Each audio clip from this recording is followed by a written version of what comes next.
शोर की इस दुनिया में जहाँ शब्द अपनी गहराई खो देते हैं, वहीं से कुछ पंक्तियाँ भीतर से उठती हैं। मैं हूँ ऑथर सुशील और आप सुन रहे हैं डेप्थ लाइंस, जहाँ आवाज़ नहीं अर्थ बोलते हैं। कभी ऐसा लगा है कि रोशनी जितनी बढ़ती है, कुछ परछाइयाँ उतनी ही भीतर उतर जाती हैं। हम कमरों को सजाते रहते हैं रंगों, वस्तुओं और मुस्कानों से, पर कुछ कोने ऐसे भी होते हैं जहाँ कोई उजाला टिकता नहीं। जहाँ सब कुछ व्यवस्थित दिखता है, वहीं कहीं एक धीमी सी दरार अपना आकार ले रही होती है। आज की रचना उसी अदृश्य कमरे के नाम है, जो दिखता नहीं पर हर सजावट के पीछे चुपचाप सांस लेता है। सुनिए रोशनी के पीछे का कमरा। दीवार पर टंगी पीली रोशनी आज कुछ ज़्यादा उजली थी, जैसे उसने भी अपनी थकान छुपाकर एक उत्सव ओढ़ लिया हो।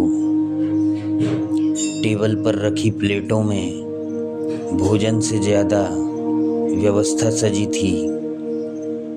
हर चम्मच अपने सही कोण पर टिककर मानो यह साबित कर रही थी कि यहाँ सब कुछ नियंत्रण में है। खिड़की के शीशे बार बार पोंछे गए ताकि बाहर का दृश्य साफ दिखे, पर भीतर की धुंध किसी कपड़े से नहीं हटती। हंसी कमरे में ऐसे घूम रही थी जैसे किसी स्क्रिप्ट का हिस्सा हो। ठीक समय पर उठती, ठीक समय पर बैठ जाती। एक कोने में रखा हुआ पौधा पूरी शाम चुपचाप देखता रहा। उसे पानी तो मिला था, पर धूप कई दिनों से नहीं। घड़ी की सुइयां अपनी गति से नहीं, एक अदृश्य दबाव से चल रही थी। हर टिक जैसे किसी औपचारिकता की मंजूरी दे रहा हो। दरवाजे के पीछे टंगा हुआ एक पुराना कोट अब भी अपने भीतर किसी बीते दिन की गर्मी संभाले था। वह गर्मी जो इस कमरे में कहीं दिखाई नहीं देती थी। और जब सब चले गए, रोशनी वैसी ही रही, फर्नीचर वैसा ही, सजावट भी जस की तस, पर हवा थोड़ी धीमी हो गई। जैसे कमरे ने अपनी भूमिका निभाकर अब अपने आप में लौटना शुरू किया हो।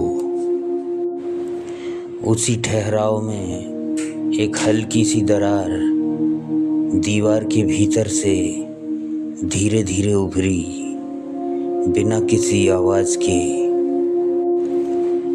और तब लगा कि चमक सिर्फ सतह की भाषा होती है, और भीतर कोई कमरा अब भी अपनी पहली सांस पूरा लेने को ठहरा हुआ है। शायद ये पंक्तियाँ सिर्फ मेरी नहीं थी, आपके भीतर भी कहीं किसी कोने में दबी रह गई थी।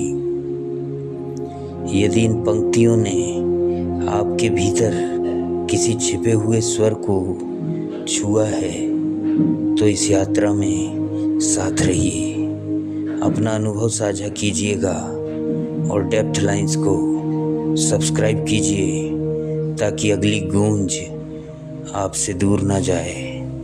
मैं हूँ ऑथर सुशील। फिर मिलेंगे किसी और गहराई में। शुक्रिया।